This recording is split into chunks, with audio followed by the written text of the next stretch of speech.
本期德爷的伙食太丰盛了，主食不仅吃上了外焦里嫩的烤肉，还有香甜可口的果肉馅大饺子。饭后点心再品尝一下不花钱的仙人掌果实，要是渴了就来上一口陈年老坛死水。这下终于脱去了挨饿得的标签。今儿德爷要挑战亚利桑那州的索诺兰沙漠，这里的气候十分干热，并且渺无人烟。当地人听说德爷要单枪匹马的去进行挑战，立马表示只能唱首祝你好运来祝福你。德爷又说自己连头发也不戴，这怎么能行？当地人赶紧拿出祖传的好运项链给他戴上。德爷只好收下满满的祝福进入荒野，可没想到正午的阳光十分毒辣，没走几步就被晒得龇牙咧嘴，脑门还直冒汗。此时他只想尽快找个阴凉地和水源，好在路边有很多木豆树，上面的小豆荚吃起来味道甜美，很适合当做边走边吃的小零食。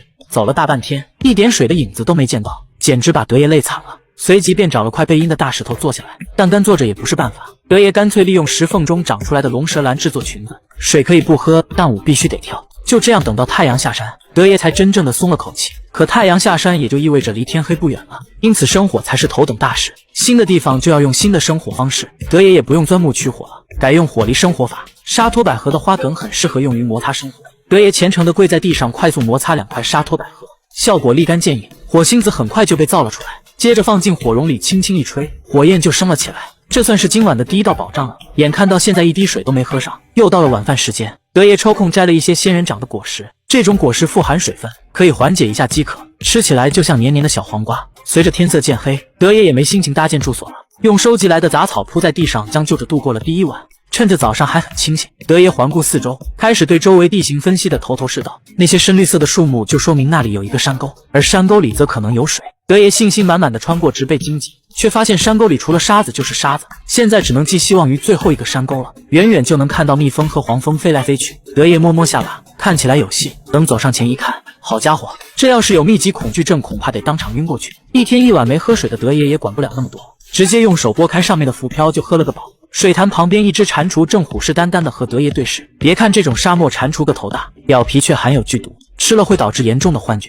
德爷只能遗憾地放弃这道荤菜。只是没想到打败德爷的不是饥饿，而是毒辣的太阳。饭可以不吃，脸不能晒伤。德爷捡了几块高矿物质石头，然后吐上一口珍贵的口水，拿着石头就磨呀磨。不一会儿，防晒系数高达20的石头糊就成功了。往身上脸上一抹，效果还不错，就是有点费口水。有了天然防晒霜，终于可以开始安心觅食了。这种巨型仙人掌的顶部结有美味的果实，但是距离地面太远，没法徒手摘取，身高不够木棍来凑，把2根长棍连接在一起，顶端再做一个插手，举起来就可以顺利的把果实戳下来。没一会儿，德爷就收获满满，心满意足的斜躺在地上，开始细细品尝。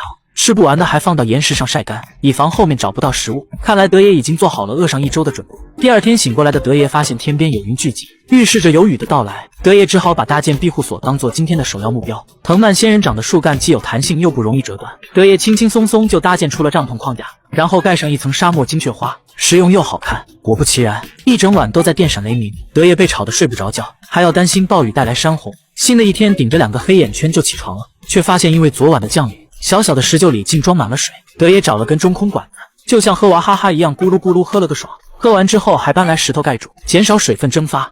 好几天没吃上肉的德爷准备去捕个猎，在通往水源的唯一入口设置了一个套索陷阱，等动物通过狭窄的入口时，套索就会紧紧勒住脖子。另外，德爷还设置了古老的派尤特捕兽陷阱，这种陷阱是用2根平衡的树枝撑着一块扁平的重石，绳子则是起了把树枝绷紧的作用。第3根触发树枝装着诱饵，保持装置的平衡，一旦有动物去吃食物，就会触发装置被石头压住。算上今天，德爷已经饿了整整1周，但他相信眼前的这一幕不是幻觉。德爷用来盖住水坑的石头竟然被移开了，想必这动物体型不小。但德爷还想着昨天设置的陷阱，打算先去看看。没想到10个陷阱9个空，还有1个被破坏了。看来今天还得继续挨饿。没有食物，没有水，德爷竟然还有心情画画。原来是因为德爷发现了一处洞穴，崖壁上还有一些栩栩如生的壁画，上面画着各种动物。德爷猜想先辈们是想偷走他们的灵魂，以此预祝打猎顺利。受此启发，德爷准备把想吃的动物画在岩石上来呼唤他们。在野外最想吃的当然是兔子，德爷还精心地调制了2种颜料，不得不说还真像那么回事。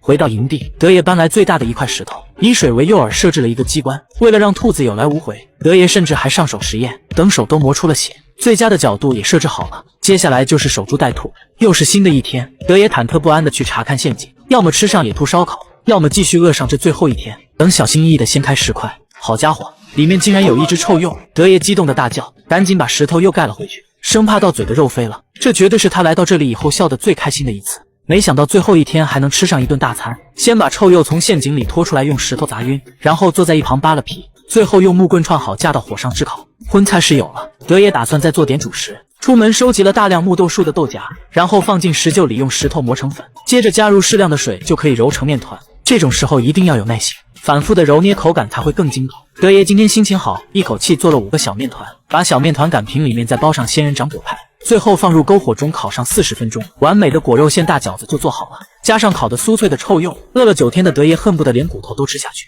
吃完烤肉，再接着吃大饺子，这下终于脱去了挨饿得的标签。吃饱喝足后，天空下起了雨，但德爷丝毫不觉得雨水让人苦恼，反而还开心的在雨中转圈圈。等德爷坐在岩洞里安静下来，一直奔波在荒野的他突然就想起了自己的家，不禁红了眼眶。好在没有什么是睡一觉不能解决的。早起的德爷简单的洗漱了一下，回家的直升机如约而至，德爷终于可以回到自己心心念念的家了。